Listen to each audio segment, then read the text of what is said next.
सभी को नमस्कार। कक्षा 10वीं गणित अध्याय 3 दो चर वाले रैखिक समीकरण युग्म प्रश्नावली 3.4 सवाल नंबर 2। सवाल नंबर 2 कहता है ये सवाल है, इन सवालों से हमें दो चर वाले रैखिक समीकरण युग्म बनाना है और उन्हें विलोपन विधि से हल करना है। सवाल क्या कहता है, यदि हम अंश में 1 जोड़ दें तथा हर में 1 घटा दें तो भिन्न 1 में बदल जाती है। यदि हर में 1 जोड़ दें तो वह 1/2 हो जाती है। वह भिन्न ज्ञात करो। सबसे पहले हम मानेंगे, माना वह भिन्न x/y है। फिर प्रश्न की ये 2 शर्तें दी, उन 2 शर्तों से को लगा करके हम 2 समीकरण बनाएंगे और फिर उन्हें हम विलोपन विधि से हल करेंगे। तो हल लिखा हमने यहाँ, हल लिख करके माना वह भिन्न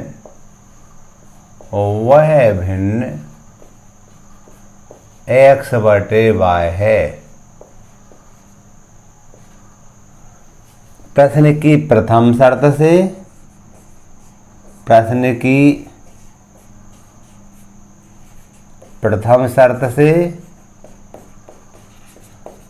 प्रथम शर्त क्या कहती है, यदि हम अंश में 1 जोड़ दें, हम जानते हैं भिन्न x/y है, ऊपर वाला अंश होता है, तो कहते हैं हम अंश में 1 जोड़ दें, इसमें 1 जोड़ दें तथा हर में 1 घटा, हर नीचे वाला होता है उसमें से 1 घटा दें तो भिन्न 1 में बदल जाती है। 1 में बदल जाती है। इसको हम त्रिकोण पक्षांतर से समीकरण में बदलेंगे हम। अब देखिएगा x धन 1/y ऋण 1 बराबर 1 को 1/1 लिख सकते हैं हम। त्रिक गुणा करेंगे, 1 का x धन 1 से x धन 1 मिलेगा और y ऋण 1 का 1 से करेंगे वो भी y ऋण 1 मिलेगा। पक्षांतर करेंगे हम। अब x y एक तरफ होते थे, y इधर लाएंगे ऋण y हो जाएगा, ऋण 1 अपने स्थान पर है, धन 1 को इधर लेगा तो ऋण 1 हो गया। x ऋण y बराबर ऋण 1 ऋण 2 हो जाएंगे, सभी का नंबर 1 बन गया। अब हम लिखेंगे प्रश्न की द्वितीय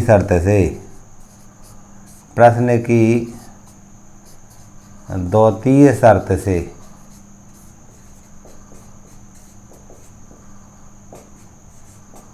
ये क्या थी, यदि हर में 1 जोड़ दें तो वह 1/2 हो जाती है। हम जानते थे x/y भिन्न थी, वो कह रहे थे हर में 1 जोड़ दे, हर नीचे वाला होता है 1 जोड़ दे तो भिन्न 1/2 हो जाती है। फिर एक गुणा करेंगे और पक्षांतर के माध्यम से समीकरण बदलेंगे इसको हम। इसका इससे गुणा करेंगे, 2x बराबर y धन 1 से 1 से करेंगे y धन 1 मिलेगा। पक्षांतर कर लेंगे हम तो 2x - y बराबर 1, समीकरण नंबर 2 बन गया। इन दोनों समीकरणों को हम विलोपन विधि से हल करेंगे। पहला समीकरण था हमारा x - y बराबर -2, समीकरण 1 था हमारा, और दूसरा था 2x - y बराबर 1। हम देखते थे विलोपन विधि में x के या y के गुणांकों को समान बनाते थे। यहाँ y के गुणांक समान दिए हैं इसलिए समान बनाने की जरूरत नहीं है, लेकिन चिन्ह इनके समान है तो घटाएंगे हम।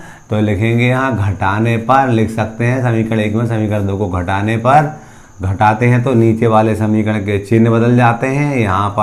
यहाँ 2 के आगे कोई निशान नहीं धन का होता, ये ऋण हो जाएगा, ये ऋण का धन हो जाएगा, और यहाँ 1 के कोई निशान नहीं तो ऋण हो जाएगा। जी नीचे वाले चिन्हों को देखेंगे आप तो ऋण 2x में से धन का 1x कम करेंगे तो ऋण x बचेगा, और ये धन 1 y से ऋण y कट जाएंगे और ऋण 2 और ऋण 1 ऋण 3 हो जाएंगे। x बराबर 3, ऋण से ऋण कट जाएंगे हमारे। अब लिखेंगे हम समीकरण 1 में x बराबर 3 रखने पर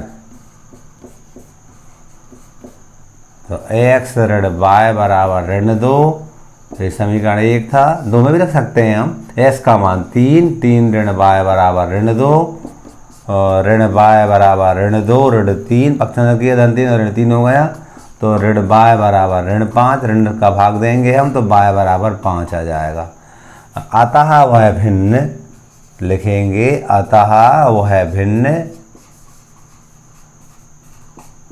x बटे y थी, x का मान 3 है और y का मान 5, 3/5 होगी। यही आंसर है हमारा। इस प्रकार दूसरे का पहला सवाल हो जाता है। अब हम दूसरे का दूसरा सवाल देखेंगे। सवाल नंबर दूसरे का दूसरा, 5 वर्ष पूर्व नूरी की आयु सोनू की आयु की 3 गुनी थी। 10 वर्ष पश्चात नूरी की आयु सोनू की आयु की दोगुनी हो जाएगी। नूरी तथा सोनू की आयु कितनी होगी? इसे क्या करेंगे हम? पहले मानेंगे कि माना नूरी की वर्तमान आयु x वर्ष है और सोनू की वर्तमान आयु y वर्ष है। फिर हम जो प्रश्न दिया है उस प्रश्न में 2 शर्तें दे रखी, उन शर्तों से हम समीकरण बनाएंगे और उन समीकरणों को विलोपन से हल करेंगे। तो हल करने जा रहे हैं। हल लिखा हमने, माना नूरी की वर्तमान आयु x वर्ष तथा सोनू की वर्तमान आयु y वर्ष है। प्रश्न की प्रथम शर्त से प्रथम शर्त क्या थी? 5 वर्ष पूर्व x ये नूरी की आयु थी और ये सोनू की आयु थी y। 5 वर्ष पूर्व तो 5 दोनों में से घटाएंगे हम, 5 वर्ष पूर्व यानी घटाने पड़ेंगे हमें 5 को। नूरी की आयु सोनू की आयु की 3 गुनी, ये लिखा 3 गुनी थी, 3 गुनी थी। समीकरण इससे एक बनेगा हमारा, x - 5 = 3y - 15।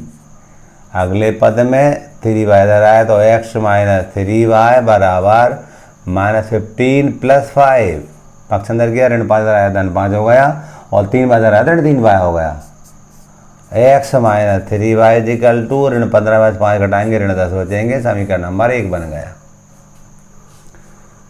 प्रश्न की द्वितीय शर्त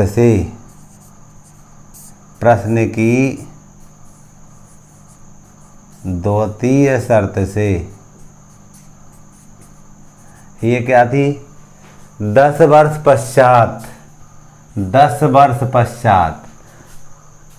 ये नूरी की आयु थी, ये सोनू की आयु थी। 10 वर्ष पश्चात तो दोनों में 10 जोड़ देंगे। 10 वर्ष पश्चात नूरी की आयु सोनू की आयु की दुगनी हो जाएगी। नूरी की आयु सोनू की आयु की 2 गुनी हो जाएगी। ये समीकरण नंबर हमारा दूसरा बनेगा। इससे तो x धन 10 बराबर 2y, 10 दूनी 20, 2 को गुणा कर दिया अंदर। x y एक तरफ होते थे, x यही है, 2y को इधर लाया तो ऋण 2y, 20 यही है, 10 को इधर लेगा तो ऋण 10 हुआ हमारा। तो x ऋण 2y बराबर 20 में 10 गए 10, समीकरण नंबर 2 हो गए। दोनों समीकरणों को x - 3y = -10 समीकरण नंबर 1 है और दूसरा है हमारा x - 2y = 10 समीकरण नंबर दूसरा है। दोनों को हम विलोपन से हल करेंगे। हमें मालूम था विलोपन विधि में x के या y के गुणांकों को समान करते हैं। यहाँ x के गुणांक समान दे रखे हैं तो चिन्हों को देखते दोनों के चिन्ह समान भी हैं, इसलिए घटाएंगे हम। तो यहाँ लिखेंगे समीकरण 1 में से समीकरण 2 को घटाने पर, जब भी हम समीकरण 1 में समीकरण 2 को घटाते हैं तो नीचे वाले समीकरण के चिन्ह बदलते हैं। धन का ऋण, ऋण का धन और ये धन का ऋण, ये कैंसिल हो जाएंगे हमारे। और ऋण 3y में धन 2y कम करेंगे तो ऋण y बचेगा, 1y ऋण y बचेगा और ऋण 10 और ऋण 10 हो जाएंगे ऋण 20। दोनों पक्षों में ऋण का भाग देंगे हम तो y बराबर 20 आ जाएगा। ऋण का भाग दिया हमने, हाँ, यानी ये वाले ऋण से ये वाला ऋण कैंसिल हो जाएगा। अब हम लिखेंगे समीकरण 1 में y बराबर 20 रखने पर समीकरण 1 को लिखेंगे, x minus 3y equal to -10, x यही है, -3, y का मान था 20, तो y को हटा कर 20 रखते हैं, कोई निशान नहीं तो गुणा का निशान होता है, -10। तो x 20 3 60 बराबर -10, पक्षांतर करेंगे हम, x यहीं पर है, -10, इसको डालेगा धन 60 हो जाएंगे, -60 उधर जाएंगे धन 60 हो, पक्षांतर करते हैं हम, x बराबर 60 10 50।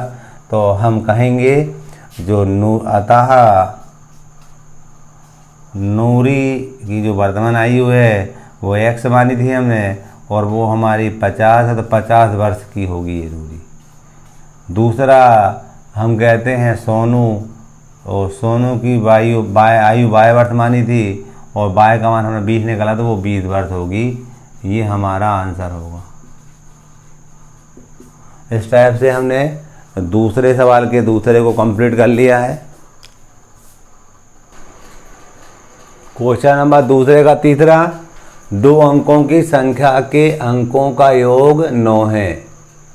इस संख्या का 9 गुना संख्या के अंकों को पलटने से बनी संख्या का 2 गुना है, वह संख्या ज्ञात कीजिए। सॉरी, क्या करेंगे हम जानते हैं 2 अंकों वाली संख्या में इकाई और दहाई दोनों होती है, तो मानेंगे पहले हम, माना कि वह संख्या, उस संख्या का इकाई का अंक x है और दहाई का अंक y है, और डेफिनेटली वह संख्या 10y धन x होगी। फिर प्रश्न की शर्तों को लगाएंगे, 2 समीकरण बनाएंगे और उन्हें हम विलोपन से हल करेंगे। तो हल लिखा हमने, हल लिख करके माना संख्या का इकाई का अंक x है तथा दहाई का अंक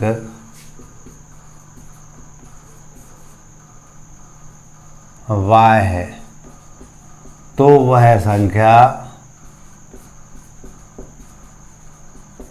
10y धन x होगी।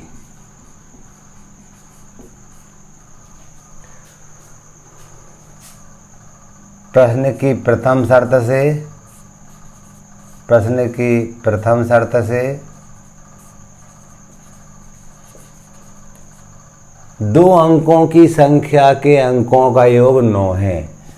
2 अंकों की संख्या के अंकों का योग, अंक x है और y है और इनका जोड़ है वो 9 के बराबर है। ये समीकरण नंबर 1 बन गया।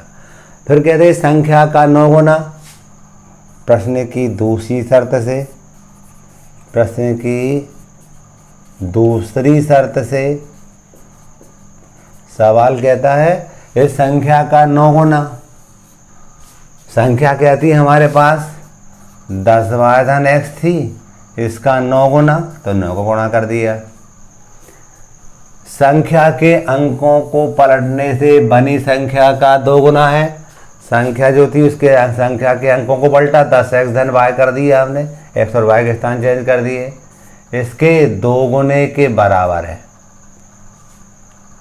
इसको हल करने पर समीकरण नंबर 2 बनेगा। गुणा करेंगे 9 का 10 से करेंगे 90y, 9 का x से करेंगे 9x, 2 करेंगे 10 दूनी 20x और 2y। पक्षांतर कर लेंगे हम, x y वाले सब इधर आते थे हमारे, ये 20x इधर आएगा तो ऋण 20x हो जाएगा धन 9, 20x धन 9x था ही यहाँ, धन 90 यहीं पर है और इसको इधर लाएगा ऋण 2y हो गया। पक्षांतर कर लिया हमने, 20 को इधर लाया ऋण 20, 2y का इधर ऋण 2y, बाकी 9x और 90 अपने स्थान पर थे। घटाएंगे तो यहाँ 18x, ऋण के 18x, और यहाँ पर घटाएंगे हम तो धन के 88y बराबर 0। इसी टाइप इसको और हम सरल कर सकते हैं। सरल कैसे करेंगे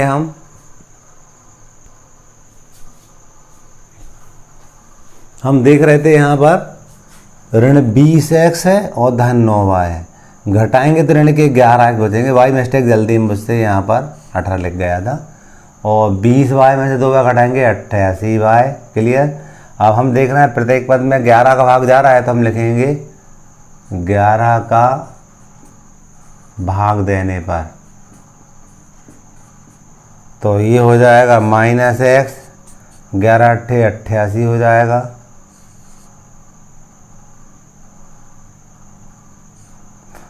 आठ आ जाएगा, 8y बराबर 0। समीकरण नंबर दूसरा है ये।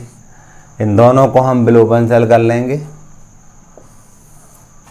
पहला समीकरण था हमारे पास x धन y बराबर 9, और दूसरा वाला था -x प्लस 8y = 0। गुणांक समान है, चिन्ह भी अलग अलग हैं, जोड़ने पर लिखेंगे हम।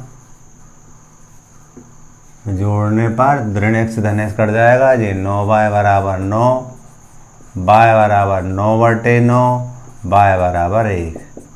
क्या करेंगे हम, ये 9 यहाँ गुणा करा, इधर तो भाग किया था, 9 में 9 का भाग देने के बार गया।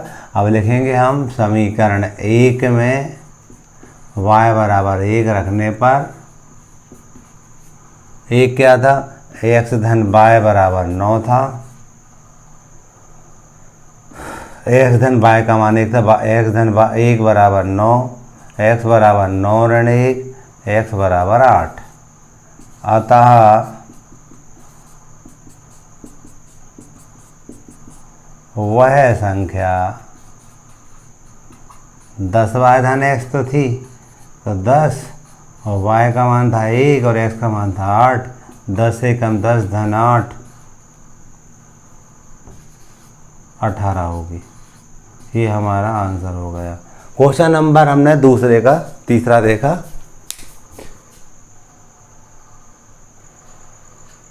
क्वेश्चन नंबर दूसरे का चौथा, मीना 2000 रुपये निकालने के लिए एक बैंक गई।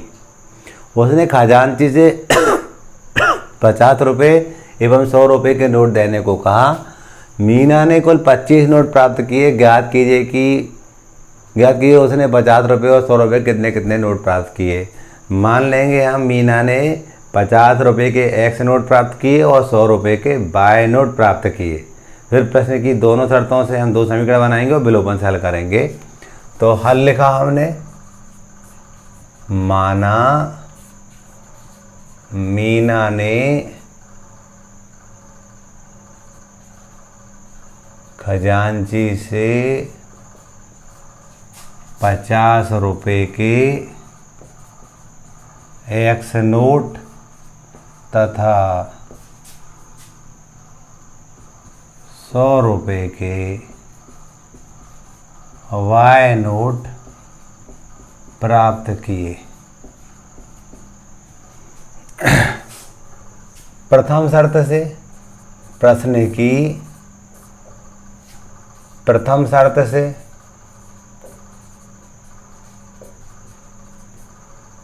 मीना ने 2000 रुपये निकाले हैं, 50 रुपये और 100 रुपये के नोट मांगे हैं, तो हम क्या कहेंगे, 50x धन 100y बराबर 2000। कैसे, 50 रुपये के x नोट है और 100 रुपये के y नोट है, इन दोनों का जो योग रहेगा वो डेफिनेटली 2000 के बराबर होगा। अब प्रत्येक पद में 50 का भाग देने पर, 50 का भाग देने पर तो ये छोटा समीकरण हो जाएगा। तो x हो जाएगा 50 दूनी से 2y बराबर 50 चौको 240। समीकरण नंबर 1 बन गया। अब प्रश्न की दूसरी शर्त से, प्रश्न की द्वितीय शर्त से ये क्या थी, कुल 25 नोट प्राप्त किए उसने, यानी x और y इनकी जो संख्या है वो किसके बराबर है, 25 के। दोनों समीकरणों को विलोपन हल करेंगे। देखिएगा, x धन 2y बराबर 40 समीकरण नंबर 1 था। दूसरा था x धन y बराबर 25 समीकरण नंबर दूसरा था। हम देख रहे हैं x से गुणांक समान है लेकिन चिन्ह भी समान है, तो घटाने पर, पहले में से दूसरे घटाने पर समीकरण 1 में समीकरण 2 घटा रहे हैं तो ये ऋण हो जाएगा, ये भी ऋण हो जाएगा, ये भी ऋण हो जाएगा, ये कैंसिल हो गए हमारे। यहाँ घटाएंगे, 2y में से y गए तो y बचा और 40 में से 25 गए तो 15 बचे। अब लिखेंगे हम समीकरण 1 में y बराबर 15 रखने पर, समीकरण 1 था हमारे पास x धन 2y बराबर 40, x धन 2 y का मान 15 रख रहे हैं बराबर 40, x धन 15 दूनी 30 बराबर 40, x बराबर 40 ऋण 30 पक्षांतर किया, x बराबर 10। उत्तर लिखेंगे हम। मीना ने खजांची से 50 रुपये के 10 नोट, इसका मान 10 निकाला है, तथा 100 रुपये के बाय का मान 15 निकाला, 15 नोट प्राप्त किए। ये हमारा आंसर हो गया। क्वेश्चन नंबर दूसरे का चौथा हुआ कंप्लीट। अब दूसरे का 5वां देखेंगे। क्वेश्चन नंबर 5वां, दूसरे का 5वां, किराए पर पुस्तकें देने वाले किसी पुस्तकालय का प्रथम 3 दिनों का एक नियत किराया है तथा उसके बाद प्रत्येक अतिरिक्त दिन का अलग किराया है। सरिता ने 7 दिनों तक एक पुस्तक रखने के लिए 27 रुपये अदा किए, जबकि सुशी ने एक पुस्तक 5 दिनों तक रखने के लिए 21 रुपये अदा किए। नियत किराया तथा प्रत्येक अतिरिक्त दिन का किराया ज्ञात कीजिए। हम क्या करेंगे, माना नियत किराया x रुपये है तथा प्रत्येक अतिरिक्त दिन का किराया y रुपये है और 2 शर्तें दिए, उनसे हम 2 समीकरण बनाएंगे। तो हम देखने जा रहे थे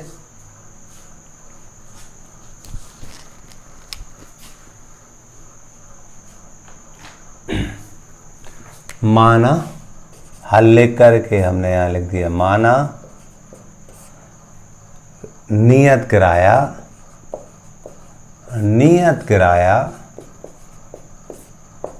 x रुपये है तथा प्रत्येक अतिरिक्त दिन का किराया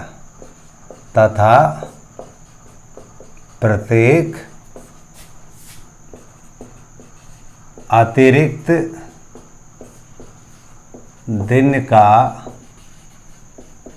किराया y रुपये है।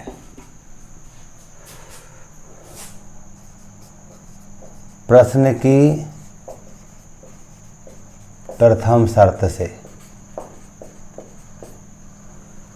क्या था? प्रथम शर्त क्या थी? सरिता ने 7 दिनों तक एक पुस्तक रखने के लिए 27 रुपये अदा किए। अब हमें ये तो मालूम है कि नियत किराया तो x रुपये है, लिखा ना किराया, प्रथम 3 दिनों का एक नियत किराया 3 दिनों का है ये, तो हम लिखेंगे नियत किराया x रुपये है, 3 दिन का है। बाकी 3 दिन में से सरिता 7 दिन पुस्तक रखे हैं तो 4 दिन बच जाते हैं, तो धन 4y बराबर 27। 4 क्यों लिखे? टोटल हम कहते हैं सरिता ने 7 दिनों तक एक पुस्तक रखी है।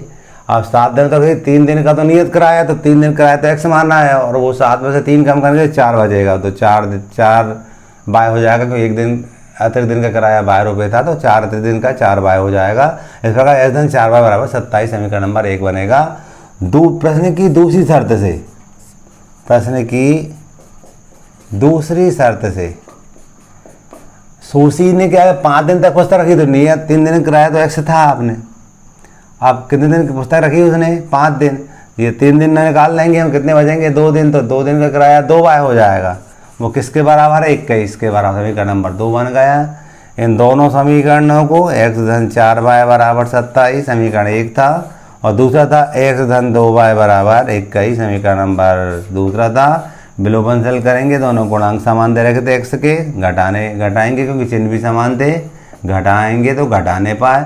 नीचे वाले समीकरणों के चिन्ह चेंज हो जाते हैं। ये x के यहाँ कोई नहीं है धन, तो धन का ऋण, ये 21 के धन का ऋण, एक धन था धन का ऋण हो गया, ये कैंसिल हो जाएंगे और 4 में 2 गए 2y और 27 में 21 गए 6 बचे, y बराबर 6/2, यानी y बराबर 3। एक आंसर आ गया। अब लिखेंगे हम समीकरण 1 में y बराबर 3 रखने पर एक था हमारा x धन 4y बराबर 27 था। x धन 4 गुणित 3 बराबर 27, x धन 4 3 12 बराबर 27, x बराबर 27 ऋण 12, x बराबर 7 में 2 गए 5 1 15। हम क्या कहेंगे, उत्तर में लिखेंगे नीचे नियत किराया x माना था 15 रुपये और प्रत्येक अतिरिक्त दिन का किराया y माना था और वो निकला हमारा 3 रुपये। ये आंसर होगा। इस टाइप से हमने प्रश्नावली 3.4 कंप्लीट कर ली है।